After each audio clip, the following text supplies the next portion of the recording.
Jaehyang So is in the top of her game, currently serving as the senior advisor to the senior vice president of the World Bank Group, whose mission is to strengthen and expand the organization's 2030 development agenda.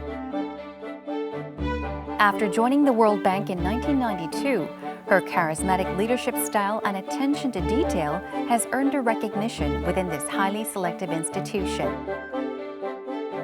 We sit down with Jaehyang So on Heart to Heart to hear how she and her team are contributing to the fight against poverty and the search for sustainable development.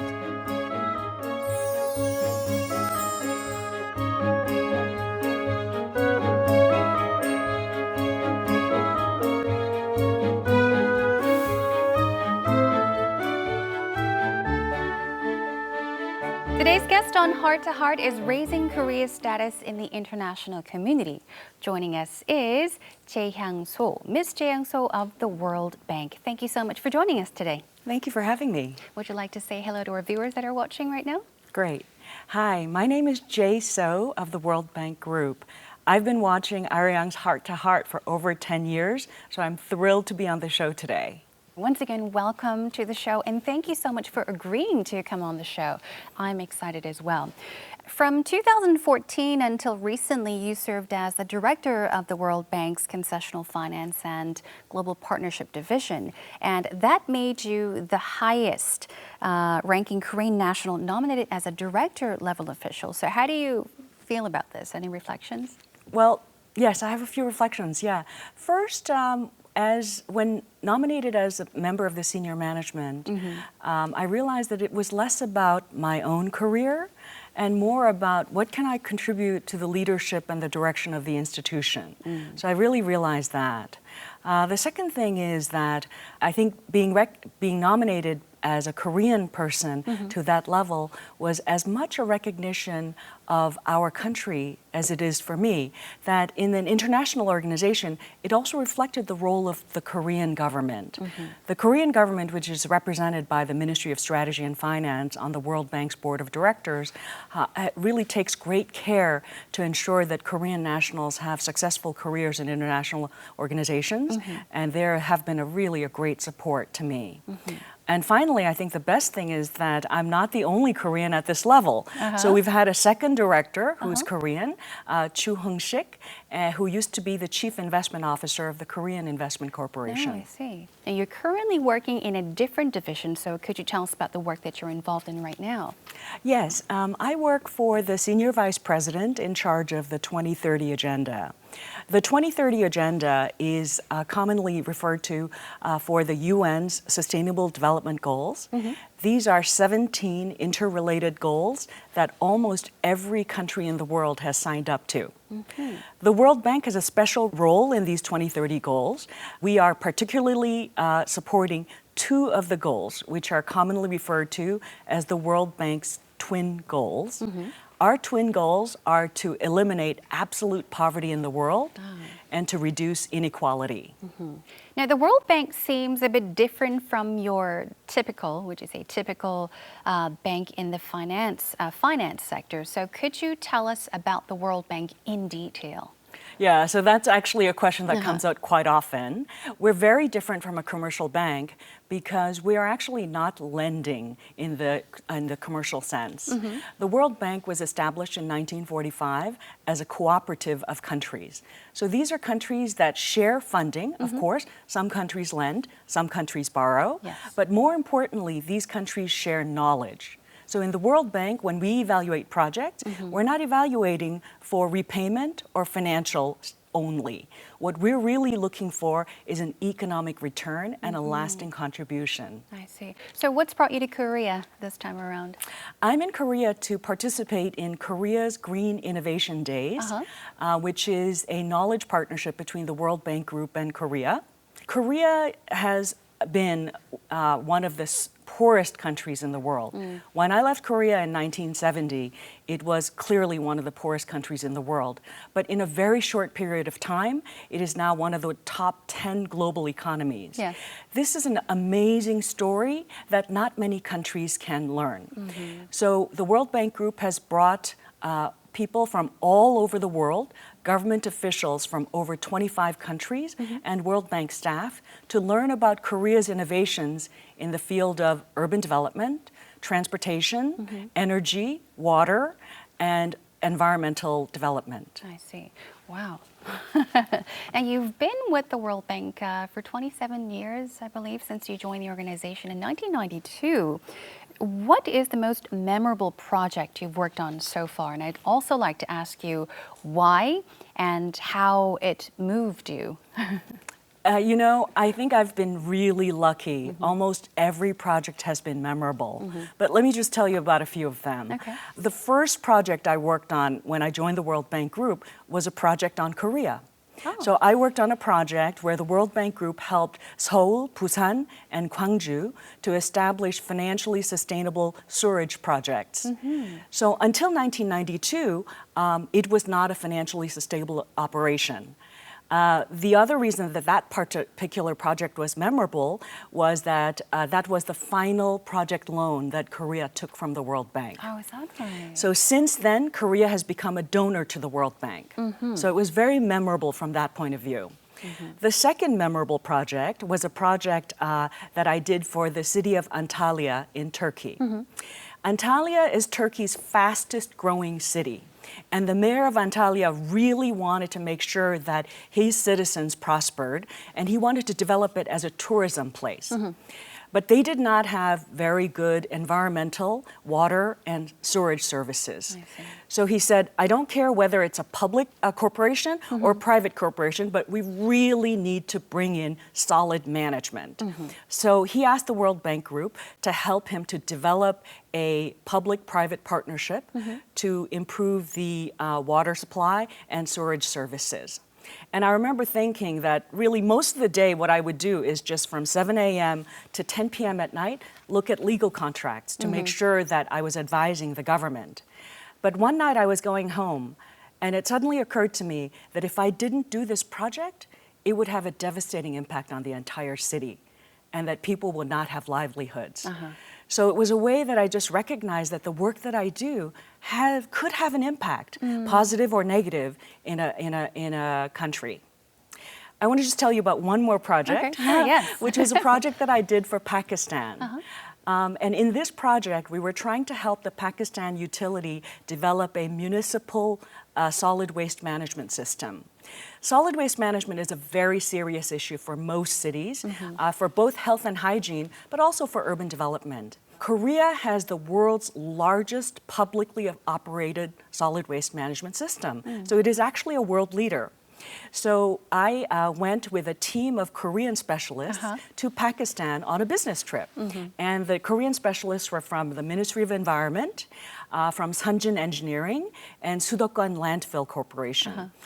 We also took with us a reporter from Hangyeore, so that he could see what do Korean specialists have to share with the rest of the world. And one funny experience that we had there was that, of course, the work was excellent, and the Pakistani officials were extremely pleased with what they could learn from the Korean specialists. But because none of them had been to Pakistan before, they were kind of worried about the food. So they had brought some suitcases of Korean food. And after 12 days, though, the Pakistanis had given us, very good reception, and the Koreans didn't have any problems with the food. But on the last day, we had this dilemma.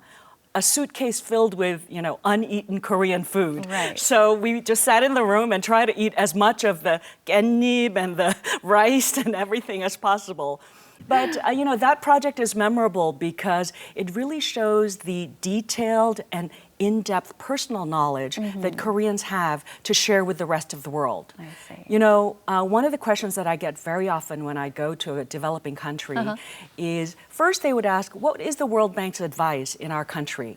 But when they find out I'm Korean, they say, how did Korea do it? And that's always a question that is on the minds of every government official. And when you're asked that question, what's your answer?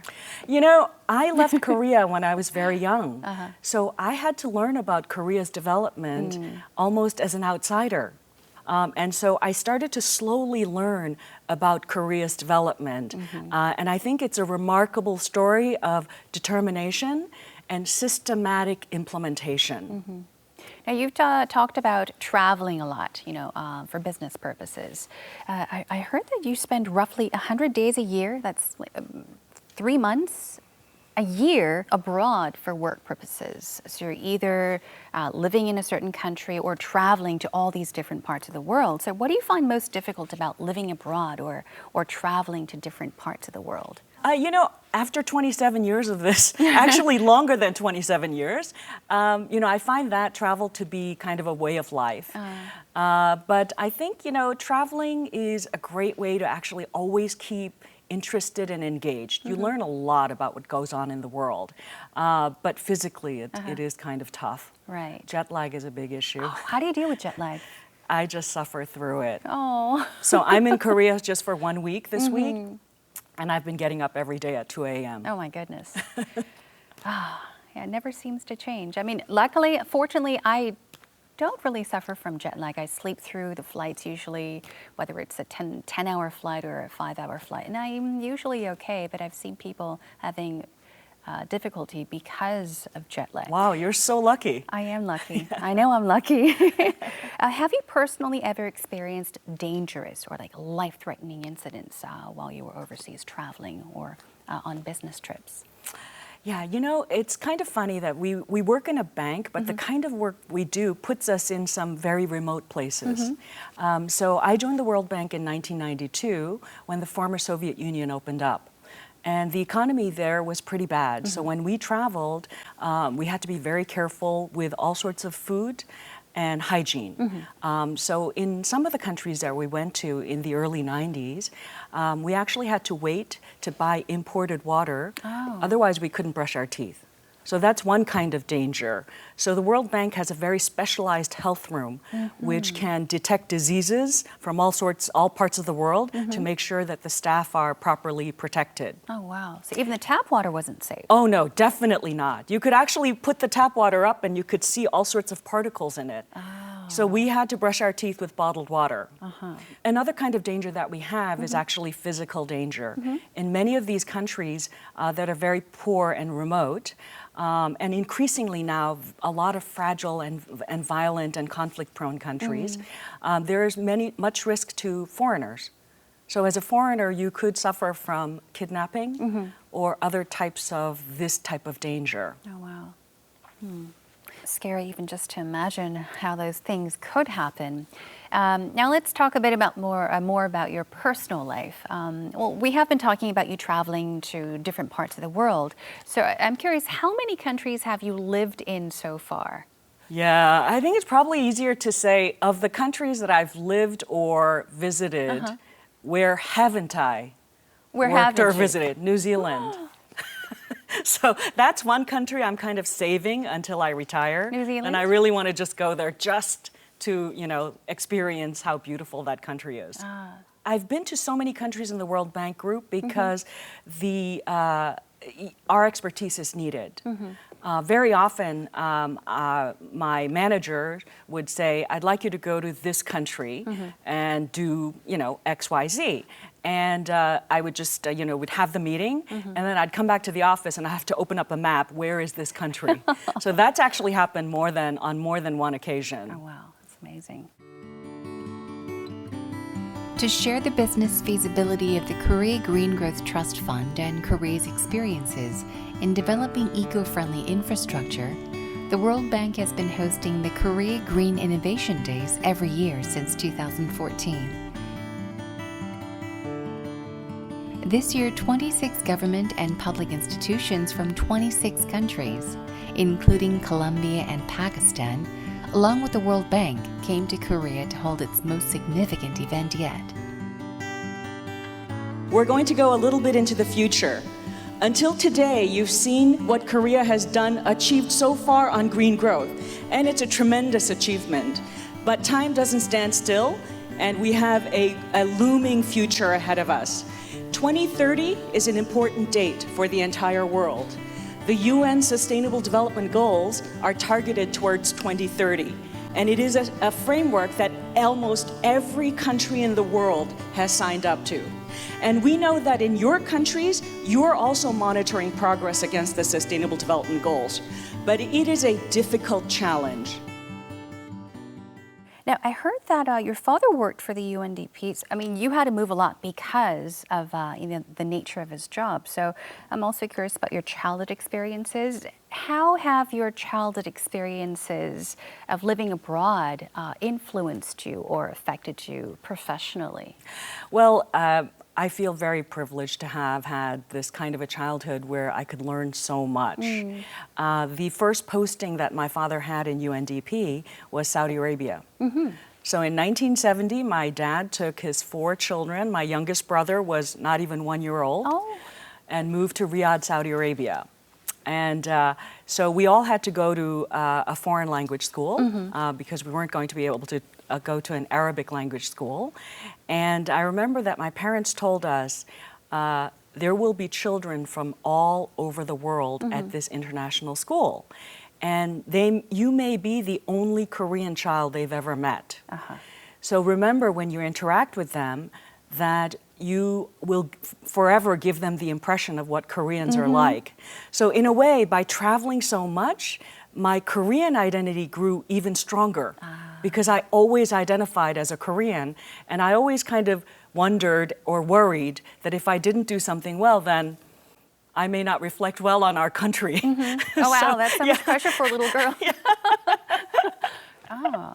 But yeah, it sounds like you grew up to be very responsible. I mean, you were pressured to be a very responsible little girl, behave, right, and to give the right impression, not the wrong impression of Korea. From what I understand, you attended high school in America. You received your bachelor's degree and MBA from Stanford University. So, with your qualifications, I'm sure you could have worked anywhere you wanted. You could have gone anywhere. Worked at any company, anywhere, really. But what made you choose to work for an international organization? Yeah, so I actually could have worked everywhere, anywhere, Yes. and I worked at the World Bank. No, actually. So Stanford is one of those schools that I think it has a profound effect on its students. At Stanford, you're really taught and kind of influenced to think about how you can best contribute to the world. And so I had a lot of time and reflection over that. And I think the fact that I could try and travel around the world and help people was a big motivator for me. The other thing is that traveling internationally, you always are learning. Yes. So every time you go to a different country, every time you meet new people, you're learning. And that's something that was very important to me. At the World Bank, you're known to be one of the most demanding managers, but also as someone that's very caring and nurturing. And in fact, you won the Good Manager Award back in 2012. So what's your secret? Tell us about how you won this award and your secret behind your leadership skills. Oh, thank you. That award is one that I'm the most proud of maybe any of my achievements that I've done so far. And that's because it was an award that is nominated by the staff. So the staff of the World Bank sent in nominations to the Staff Association, and of all the nominations, a manager selected. I think, my aspiration as a manager is to really be a coach and to nurture every staff to perform at his or her maximum potential. And so I think I would have probably, 2 principles of how I look at my management style. First, I really try to put myself in my staff's position so that we are more equals than a manager and a staff. So sometimes I actually secretly ask one of my staff, when we have discussions, I'd like you to challenge me. Because it's not easy for staff to challenge their manager, but I really want to have robust discussions so that we can really collectively produce the best product. The second principle that I have is really to listen, to try and listen as much as possible. Every staff has a different objective that motivates them. Some people want to help the world, some people want to have the right answer, and no one objective is the right objective. So I try and listen to each of my staff to see what can I do to help this staff achieve their full potential. I'd say they're very, very lucky to have you as their manager. I can see why you won the Good Manager Award. Like a super shining like a sun.